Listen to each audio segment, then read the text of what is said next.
Papa Pepper, other uses for hops, plus a hops update. Today I'm going to be talking to you about my hops. So about 2 months ago, I spent some time climbing a couple of trees, trimming some branches and running some chain between them, hooking up some wires from the ground up to the chain to try to grow a permanent hops garden. So the original goal was to connect these 3 trees and then have it look like this later in the year. So, a while ago you got to see me plant these things, and they have grown quite a bit. Now these are about 3-year-old plants, because when I first moved down to Arkansas, I brought some rhizomes with me from Wisconsin I'd got from my brother. I had some Cascade and some Chinook, and I just planted them in 5-gallon buckets. Left them there for 2 years watering them, let them grow up last year and the year before, and now I finally got them in the dirt in a place that I figured we should let them grow for years.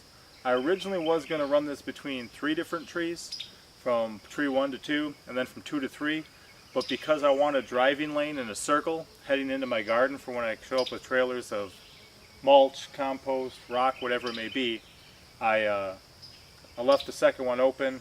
This is going to be enough for right now, and we'll see what we do in the future.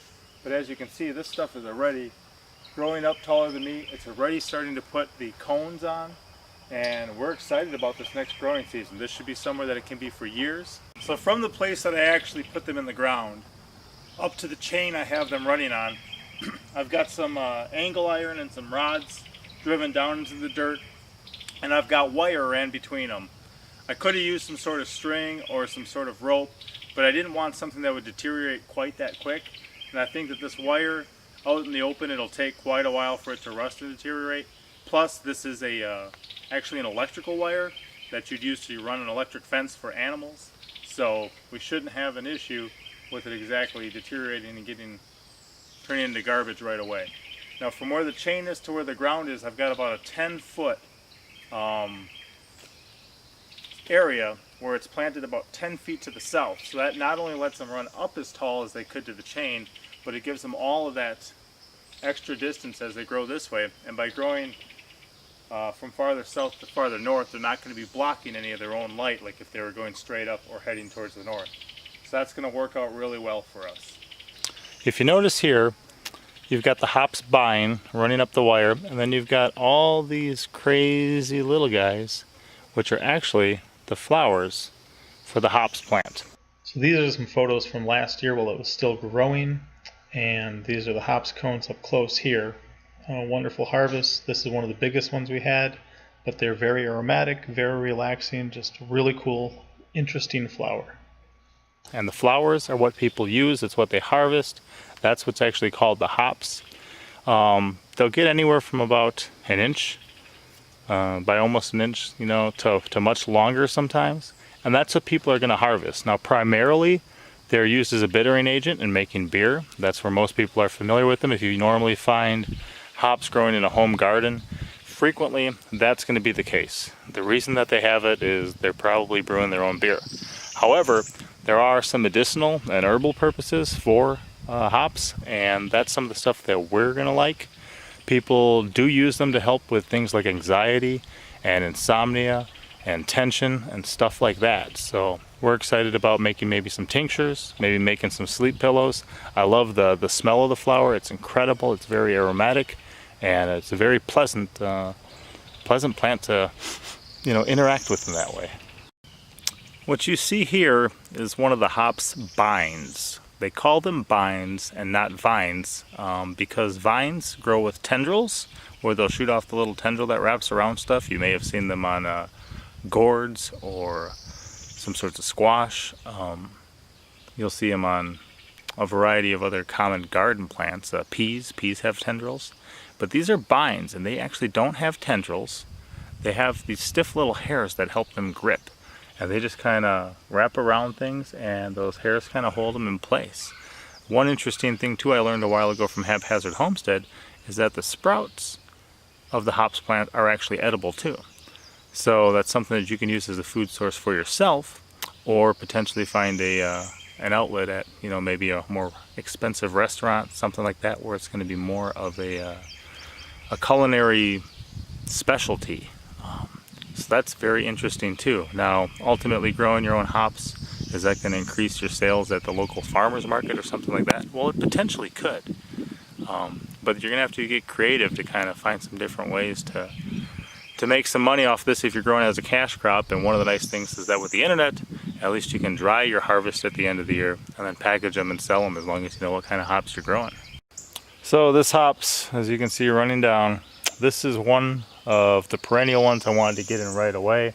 Like I said, I brought them with me 2 years ago from Wisconsin. They're finally in the soil now, but they lasted fine in 5-gallon buckets. And actually, I did quite a bit of propagation because the roots had grown out of the 5-gallon buckets at the bottom. So when I ripped the 5-gallon buckets from the ground, I was able to track down those roots.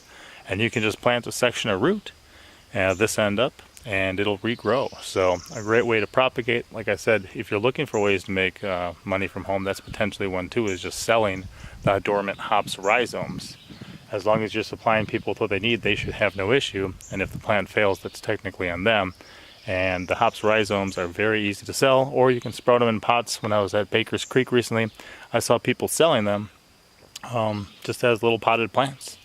Very easy to do, something that more people are getting into, especially as more people just take control over what they eat, over what goes into their body, not only just with what they eat, but then also with home brewing and stuff like that. You're finding that people are trying to educate themselves in some of these ancient crafts that people used to do.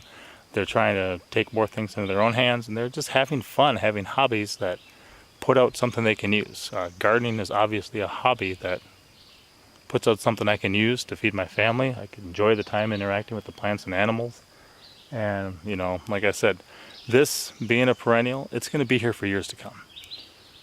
The way that I made this, hopefully it'll last for years to come. I'm experimenting here. This is my first time really growing hops. My brother actually has a telephone pole that he's growing his hops up. And it's got a big sign that says warning, high hoppage. You know, this is the way that I'm growing mine. Like I said, we have Cascade and Chinook, and then I also have some Golding and some Sterling now. So a couple different varieties. We're looking forward to seeing how they produce down here. They are sun lovers, which is why there's really nothing blocking the sun on these guys right now, and we're going to keep it that way. And actually, as they grow up over the year, they're going to be able to provide some shade for some more shade-loving plants I'm going to put behind them. Some stuff like you'd find more commonly on the forest floor. I may put in some gooseberries there and some other things that just don't want to be right out in the open necessarily, or that can handle that much shade. So I'm looking forward to that. And that's just the update on it, folks. I had to climb up these trees, put those chains up there, and had some fun. Thankfully we were safe. Now my work's done. It's just time to reap what I've sown and wait for the harvest. Papa out. As always, I'm Papa Pepper, and I'd like to remind you, don't post for free. If you'd like to be part of a revolution in social media, an economic power to the people where users can actually blog for cryptocurrency, then I'd recommend that you check out steemit.com and join the revolution. Papa out.